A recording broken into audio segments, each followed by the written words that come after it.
Good morning, my name is Marissa. Hi, I'm Taylor. I will be talking with you today and I'm happy you are here. Now, I want to let you know everything we talk about today is confidential, okay? Would you like to tell me a little bit about yourself, Taylor? Yes, I'm a sophomore in college and I work as a receptionist right now, part-time, just to help out a little bit financially. Wow, that's great.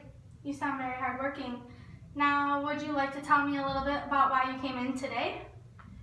Sure, it was my mom's idea for me to come in today. She noticed that I sleep a lot. Whenever my family gets together, I always seem down. Not myself, she says. My mom and dad are always asking so many questions about my day and my friends, and I just don't really want to talk about it. Okay, I see. I hear what you're saying. Would you agree with your mom that you sleep more than you normally would? Yeah, lately that's like all I really do. Okay. How much sleep would you say you get a night? I probably get an average of like 9 to 10 hours of sleep a night. Then I usually take like 1 or 2 naps during the day for like 2 hours, sometimes 3 hours if I'm really tired. I agree that I'm always down. I really don't ever have energy and I never really feel that happy. Okay, so let me repeat a little bit what you just said to make sure I understand. You sleep way more than you need to, and you do not like all the questions that your mom and dad ask you about how your day went or how your friends are. Yeah, that sounds right. Okay, is there anything else you would like to tell me about how you've been feeling lately? Now that I'm thinking about it, I feel like every day's a bad day. A couple of times I've slept through work and my boss said that if it happens again, she's gonna fire me. What bothers me mostly is that my friends are always mad at me because I ignored some of their calls, and they're always going out and always seem to be happy, and they all have boyfriends, and it just seems like no one's ever gonna like me. Okay, so it seems you're really struggling to get to work because all you want to do is sleep. And your friends don't speak to you anymore because you ignored some of their calls. Yeah, it's like they're all happy, but like then they're happy that I don't hang out with them, and they don't even call me anymore, so I feel like I'm just not good enough for them. I'm sorry to hear this is how you are feeling. Just so you know, we're going to take things slowly. Today we will focus on what's going on with your friends and how that is making you feel. We will also look into school and how that is going for you. Sounds like a plan. Okay, I see you are frustrated. Let me just talk a little bit about what you just said. You take multiple naps during the day even though you have had plenty of sleep at night. And these naps even have made you not show up to work. And your friends do not reach out to you anymore because you have not been talking to them lately. And school's going pretty well, but you feel nervous because you will not have time to read and study next year. You are having many negative thoughts leading you to assume your family doesn't notice you, your friends are happy that you do not hang out with them, and you just aren't good enough. Yeah, my thoughts are just all over the place. I can't really focus on one thing at a time because there's just so much. It makes me really anxious, so I'm negative all the time, and then that's why I like to sleep because I just don't really feel like trying anymore. Tell me a little more about what you mean. I just feel like giving up. Do you mean giving up on work and your friends, or are you referring to something different, like giving up on life and possibly harming yourself? No, I don't mean that I want to harm myself, but I am feeling really depressed. Each day seems like a struggle, and that's why I often just push it all aside and then sleep. I guess I was referring to not wanting to face all the struggles I face, like schoolwork, friends, and family. Okay, I see that you have a lot on your mind and you just feel all over the place. It can be hard finding a balance with everything that is going on in your life. It is tough to be with your family and friends while thinking so negative all the time, and this makes you just want to be in your bed because you don't want to have to make conversation or see others happy. You must feel like, how will I ever figure all this out? Yeah, that's exactly how I feel. Okay, so since you have been having negative thoughts about what others think about you, I am going to introduce to you some cognitive distortions. This might help out some of the unrealistic thoughts you experience and lead you to more positive and truthful thoughts. How do you feel about that? I think that would help me a lot. I'm usually like nonstop thinking all the time. Maybe I just need to take a moment and give my mind a break and stop and relax. Yes, I'm glad you pointed that out. Let's take a minute here to stop and relax. Let's give ourselves some silence and take a couple long deep breaths.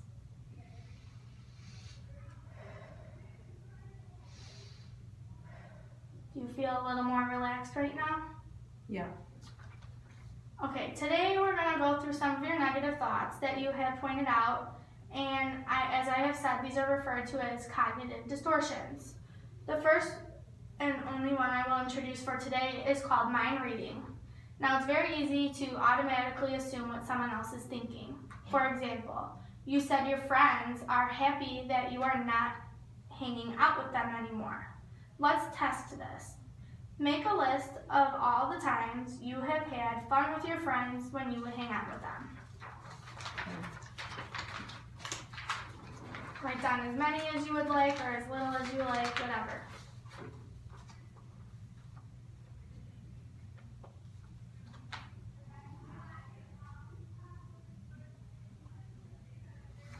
I only said a couple. Okay. Wow. I see many good memories here that you've had with your friends.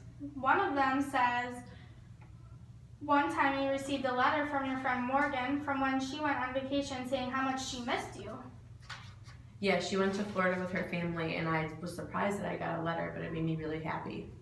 So Morgan went on a vacation with her family just for a couple days and took the time to write you a letter saying that she missed you. Do you think she misses hanging out with you now? I guess I've never really taken the time to look back on the fun times I had with my friends, especially Morgan. I was always super close with her, and now that I think about it, she did mention that we would be friends forever. I miss her, and I do believe that she misses me. Okay, I'm going to say something to you that your friends might not have pointed out to you. Have you ever thought that the reason why your friends stopped calling you was maybe because you stopped hanging out with them first? Actually, yeah. Now I remember that my other friend Alyssa called me 3 days in a row to hang out, and I kept saying no every time. I'm sure she got tired of me saying no, but I just wanted to sleep. Okay, that's very good, Taylor. Sometimes we just have to take a step back and look at maybe what we have been thinking and doing wrong and not putting the blame on others. Yeah, that's true. I can easily see how maybe it's my fault that my friends stopped calling me. Okay, now it's not good to put all the blame on yourself, but it is good to be aware of what you can do to help the situation. Yeah, definitely. All right, so now I'm going to give you a little bit of homework. This week, instead of taking a nap during your free time, I would like you to reach out to your friends. Give one of them a call maybe and see how they are doing. Maybe just explaining a little bit about how you have been feeling will help them understand why you have been not hanging out with them. Also, just making an attempt to talk to one of them or hang out with them might make you feel better. Okay, that sounds good. I'll try it. I do miss them, and I think it's a good idea if I reach out to one of them. Now, to go along with that little bit of homework, I also want to do something that might help you organize your thoughts. I would like you to make a thought diary. Whenever you are thinking about something in particular, I want you to write it down and explain what made you feel that way, whether it is positive or negative, or with your friends or with your family. All of that is important, so write it down. Why would that help me? This could help you organize and categorize your thoughts. Next session, when we get a chance to meet, when you bring your diary with, we can scale your feelings to determine whether they made you feel positive or negative.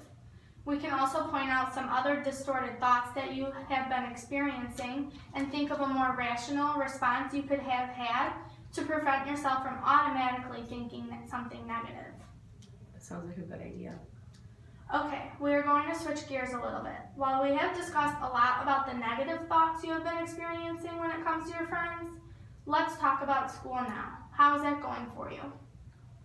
School is actually one thing that does go really well for me. My grades are pretty impressive, and I'm finally chose to study accounting. So it comes really easy to me, and I'm doing really well for not studying sometimes, but I am definitely nervous for next year. Okay, let's take one thing at a time. So this semester, you have had impressive grades so far, and you have chosen a specific area of study. That is great. It can be very difficult to choose a major, especially when you are just in your second year of college. You are lucky to have found a subject that comes so easy to you. Looking back on when I was in college, it took me until the end of my junior year to choose a major. Good for you for accomplishing that. Thank you. But I want to point out that you said you are already feeling nervous about next year for school when you are not even finished with this year. Tell me a little about that. I get nervous because next year my courses are going to get tougher and I'll actually have to study and read a lot to do well, but I barely really have time to read and study now. Okay, I hear what you're saying. To make it a little more clear, I'm going to show you the sequence of your thoughts using a little diagram. So, I just made this diagram. I just want to point out first that this thought of nervousness about school isn't until about next year for you. So you are doing a little fortune telling. You shouldn't worry much about next year until that time comes. I do not want to go through too much today since we already discussed some cognitive distortions and some homework you will work on this week. But just to make you feel a little better, we could go through this diagram to show that your consequences from the situation are what is actually causing you to produce an irrational belief. I'd like to see how this works. I think the 2 assignments that you've given me so far is a good way to start. I can definitely get those done, and then next time we'll have stuff to talk about. I'm so glad you will try to get that homework done. Okay, so back to this diagram. And we can also relate this to how your behavior is now. You like to take a nap instead of doing something a little more productive, like doing homework or studying, or reading that you can catch up on for school. What are your thoughts when it comes to homework or studying? I just can't really concentrate and I feel unmotivated. Once in a while I'll go to the library and I'll start to read, but then once I'm reading I'm like, this is so easy, and I get relaxed, but just the thought of getting up and going to the library is the hardest part. I wish there was more time in the day so I could sleep and do my homework. Okay, let's reflect on that. You're nervous and anxious about falling behind in school and that your grades will not be as good next year, so you wish you had more time. It sounds like you do have some free time, you just need to use it more wisely. Maybe instead of taking a nap, you can push yourself to get yourself into the library. Then, once you are there, you said it's not so bad and that you actually feel relaxed. Your feelings of nervousness and anxiety are what is actually causing you to just want to take the easy way out and take a nap. By taking a nap, you're still going to wake up with those thoughts about school. But if you spent some time reading or doing a little homework, that might give you some relief and clear some things from your mind. You know what, that makes a lot of sense. My friends even read and do homework when they hang out too. If I did answer their calls and hang out with them, maybe I wouldn't have so many negative thoughts all the time, and I would even get some schoolwork done. I guess I've really been taking the easy way out, and it's just hard for me to see. My days would go a little better than they have been now, and then maybe I wouldn't mind talking with my mom and dad about how it went. Hearing your perspective makes things a lot more clear. That is great that you pointed out that it might help you talk more with your mom and dad. I'm glad to hear that you have been given some clarification. I have given you some ideas as to why you have been thinking or feeling the way you have been. So hopefully you can use this session as a reminder that you can take a step back and look at your thought process to see things a little bit clearer. Thank you so much for coming in today, Taylor. I hope it was helpful for you. Thanks, it was. I'll see you next time. Thanks, Taylor.